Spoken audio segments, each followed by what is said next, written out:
Alright guys, so we're back at it, and this time we're gonna finish the valve cover.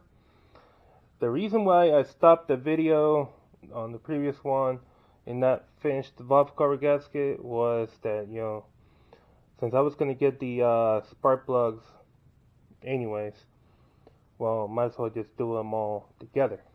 So, in case you didn't see the previous video, these are the spark plugs right there. Hold on. Look at that. So yeah, you don't want that as your spark plugs in your car, honestly. And I already cleaned up the surfaces all around. It's real nice now. Ready for the valve cover. So I went ahead and did the fuel pump already. In case you missed it, you can check it out. It's already in the channel. And I've been fighting the valve cover gasket because it came in a bag and it came all crumpled up like this, like a ball, instead of like a cardboard, like a Felpro gasket or a Male or Victor Reigns. I think that's how that one's called. They all come in a cardboard, stretched out like it were on the valve cover, and it's shrink wrapped. But no, this one came in a bag. So the thing about it is that we don't know how long it's been in that bag, and it already took the shape where it's all crumpled up like that. So now that you want to put it on, I'm like, come on. If you saw the shorts that I did, you would see the difficulty of going through just trying to get that gasket to sit on the valve cover. We'll see if that worked. Because the thing is that the side that is coming apart is this side right here. So imagine coming in with a valve cover on one of your hands, just trying to set it in place, and it comes off. And now you got to fight with it, trying to get it back in its place, and at the same time, you already put RTV here and RTV over here. And yeah, I don't want to be making a mess when putting this back on. So I'm trying to make it as smooth as possible for the installation. Anyways, we're going to do the spark plugs first. I already got them. You probably already saw them when I showed you the old spark plugs. So we got the laser iridium spark plugs, just like they should be, because the ones I took out, they were auto lights. Who puts auto lights on a Toyota? That makes no sense. So here we go, looking good. So when we put them on, tying them down, I believe they go to about 18, maybe 20 foot-pounds. That's not, if you do 20 instead of 18, you're not going to hurt it. Trust me when I tell you that. So I'm going to open it up now.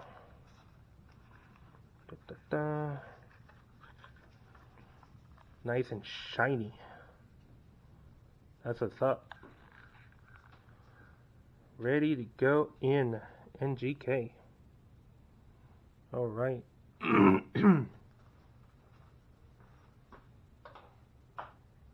So it's always a good idea to put on the threads here a little bit of anti-seize, just a bit. I mean, you don't have to go crazy on it.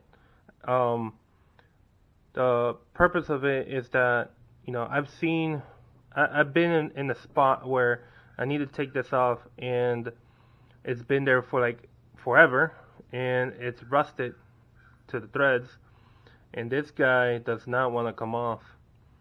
And I've also been in the spot where I'm trying to take off spark plugs that somebody put on super duper tight for no stupid reason.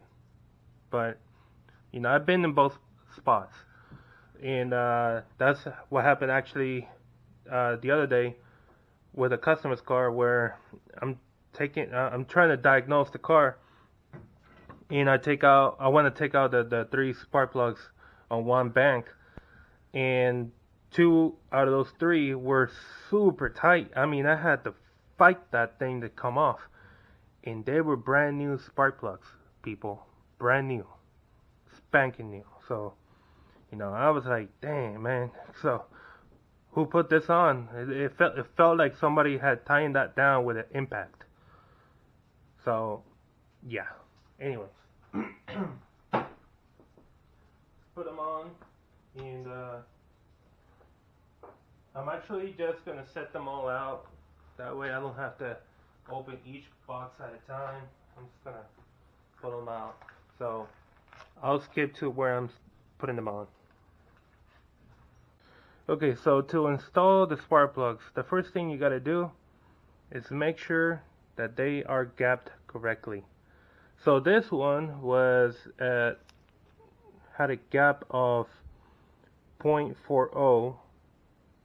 I don't know if you can see that very well on the camera. 0.40, and it's supposed to be at 0.044. So almost in between 0.04 and 0.05. So the way I did this is obviously using this. I use this tool. You see the hole here? It's got like a ring in there, so you can do exactly what I'm going to show you. So you take the spark plug. If you need to open up the gap a little bit, you put it in, and having like that, just pull a little bit. Don't go crazy, because you can break this, and then you need a new spark plug. Now let's just say the gap is too big. Well, what I found to be useful is this tool. I got this on Temu. And you're gonna be like, well, what the hell are you doing on Temu buying tools? Well, hey, you save some money there. Well, this is actually pretty decent. I don't know what material this is. It feels like a billet, but anyways, you put the spark plug in like this. It's gonna sit like that, and then you're gonna bring in this. This rotates, and it's gonna push this up against the top of the spark plug. Once it feels tight, like it is there, that means it's already touching and snug. So if you want to close up this gap right here, all you need to do is just keep an eye on this and just rotate it gently till you see some movement, and then take it out and measure again. So this one is already at 0.044, where it's supposed to be. I already used this because I did open it up a little bit too much, and then I used this to close the gap again. So that's what I use. So this one's ready. I'm gonna do the other three, and then once I got those three done, I'll go ahead and start putting them in. So out of those 4 spark plugs, the only one I had to use this tool with was the first one that I did, because the other ones were just a little lower, and I managed to get it just right doing the adjustment with the other tool.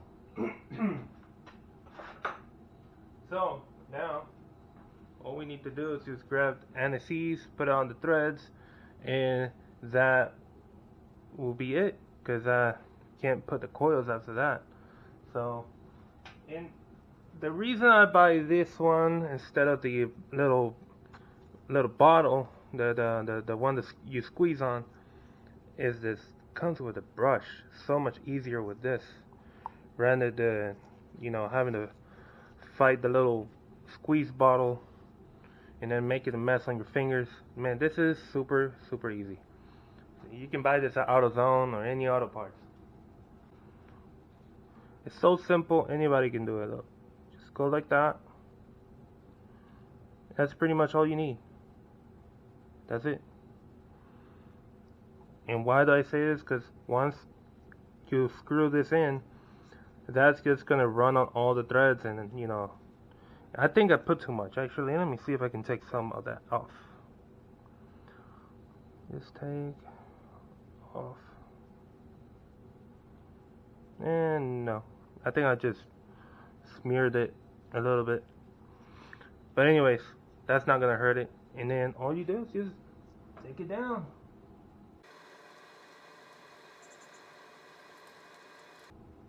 That's simple. So let's do all the other three.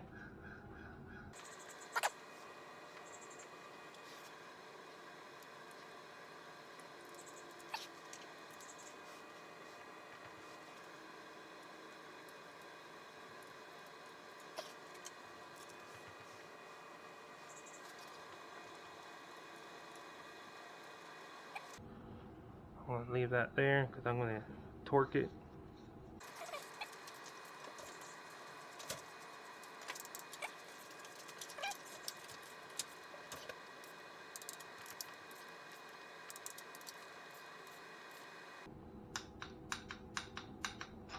We're done. Done with that. Okay, now we're just gonna, I'm gonna check the valve cover, see if that's good to go. If it is, we'll put it on. Okay, what I'm gonna do then, because I just checked the valve cover and it seems to be good. It seems to be holding the gasket in place. So, what I'm gonna do now is put the dabs of RTV here and on the back side over there, and then take the containers that I have on top of the valve cover holding the gasket in place. I'm gonna take those off and run over here and throw it on because I don't want that thing coming apart. Hell no.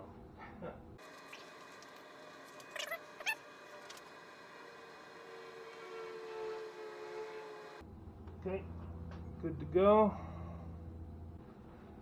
Alright, let's put the valve cover on. Hopefully it doesn't come apart.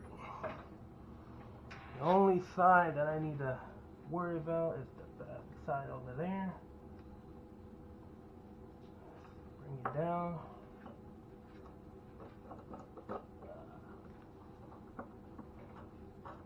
There we go.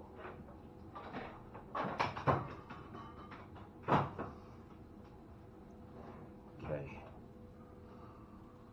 It's in place. Yes, sir. Okay, so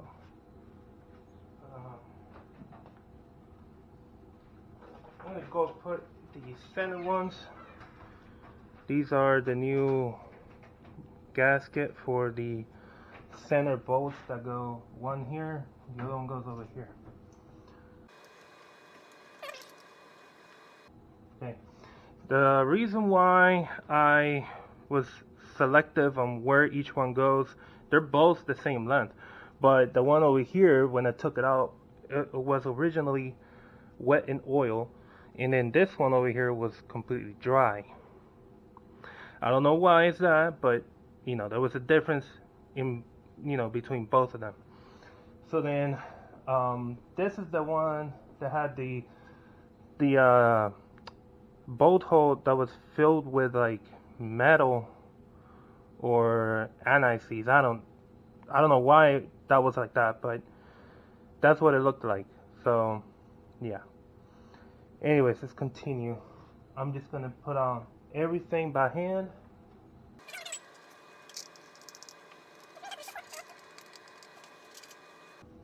So this long one is unique. I believe it was, if I'm correct, it was right here. And the reason for that is if you have the engine cover, which honestly you don't need it, but if you do, then it goes screwed on to this and to this one here. I think that's how it goes. I could be wrong. I've been wrong. And I don't know if you noticed the difference on the valve cover, but I cleaned it. I took the greaser on it and pressure washed it, and now it's very clean. Very, very clean.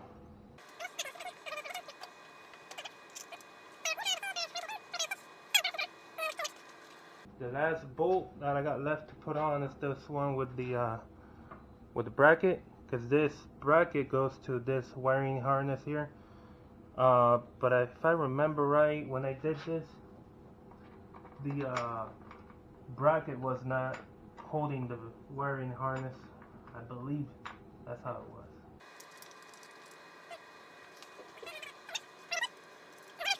I actually like how this engine is designed to have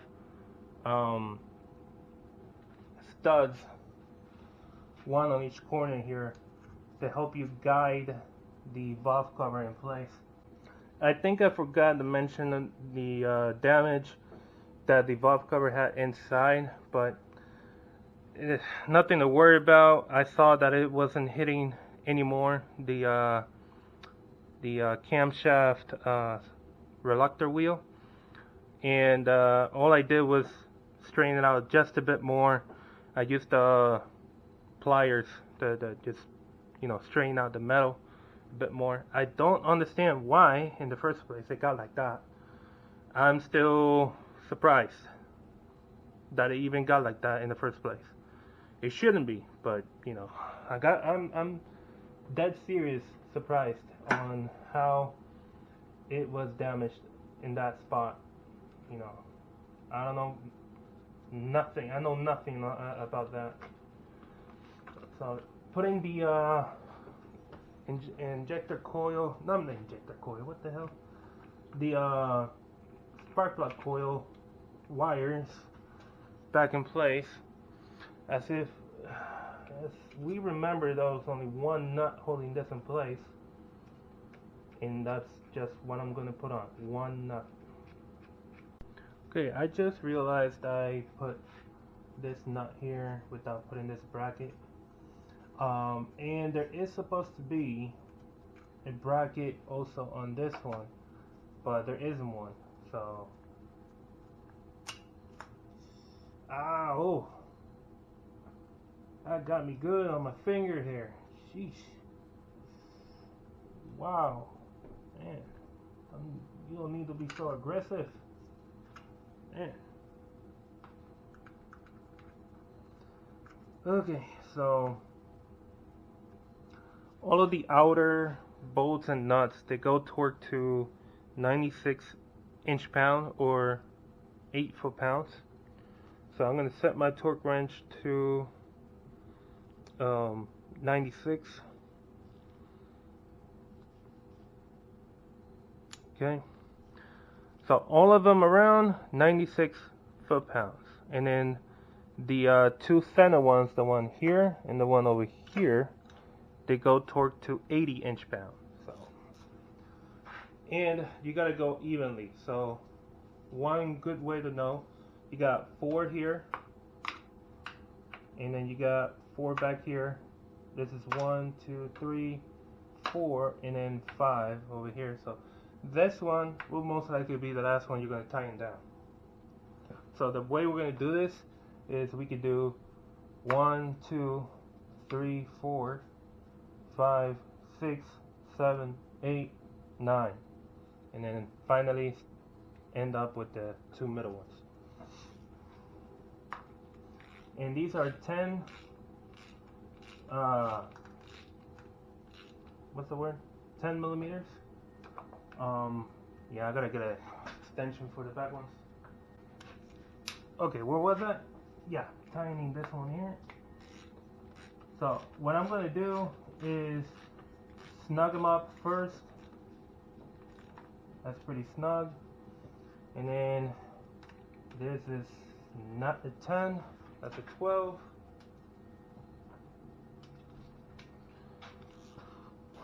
And then after I snug them up, I'll come back and then I'll do the final torque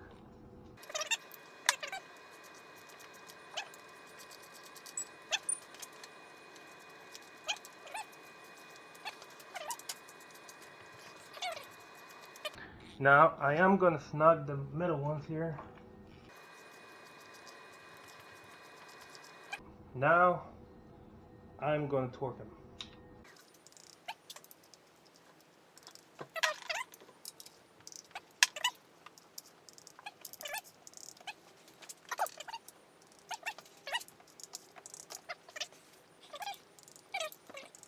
I know I did kind of like mess up because after this one here I should have gone here and I went that way, but it won't really hurt it if you do it like that.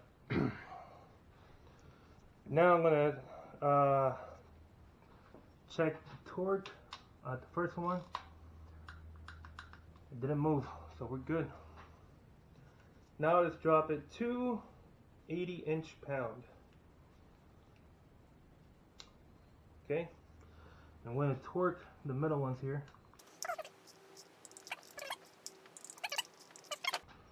Valve cover is in. Next step is, well, pretty much put everything back in its place.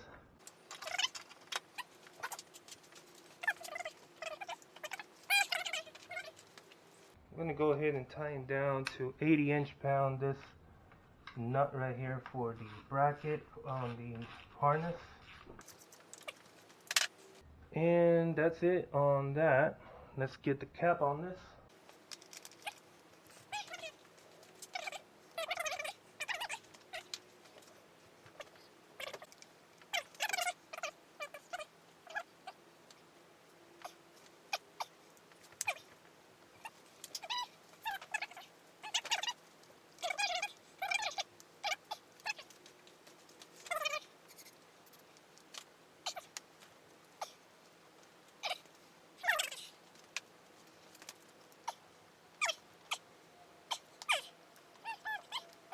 So here are the coils. This is for cylinder 4, and I'm just gonna clean them.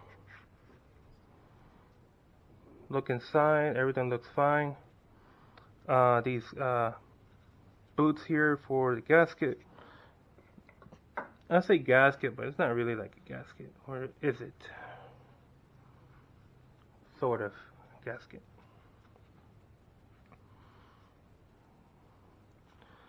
So this gasket had oil residue.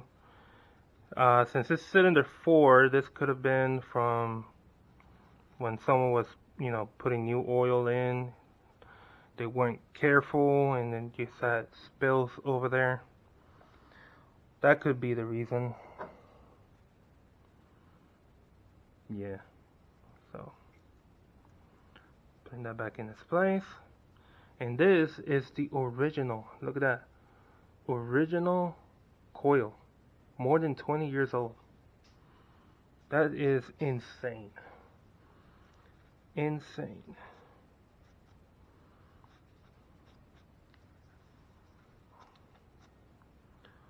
So yeah, I'm gonna put this one back on.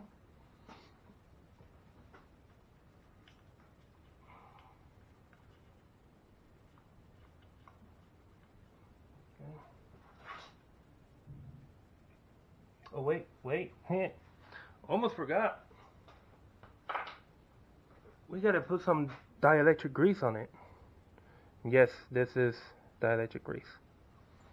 So let's put some on the tip.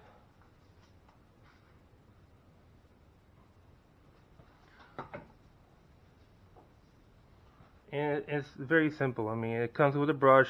Also, the way I like to do things nowadays is like that. No need to go crazy putting, bathing this in dielectric grease, and no need for that. Now we can go ahead and put this on.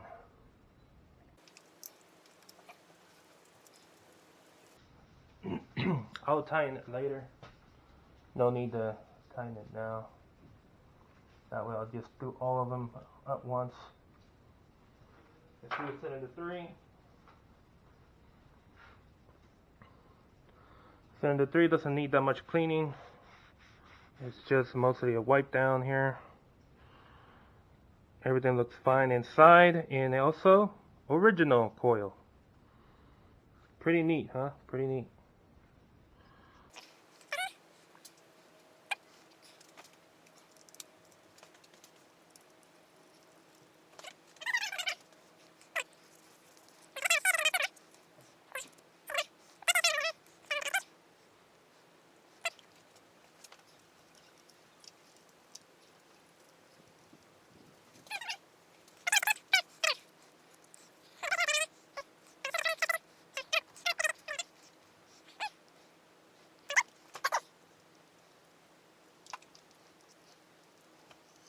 Okay, I'm going to tighten down to same torque spec that I used for the center bolts and for that, which is 80 inch-pounds.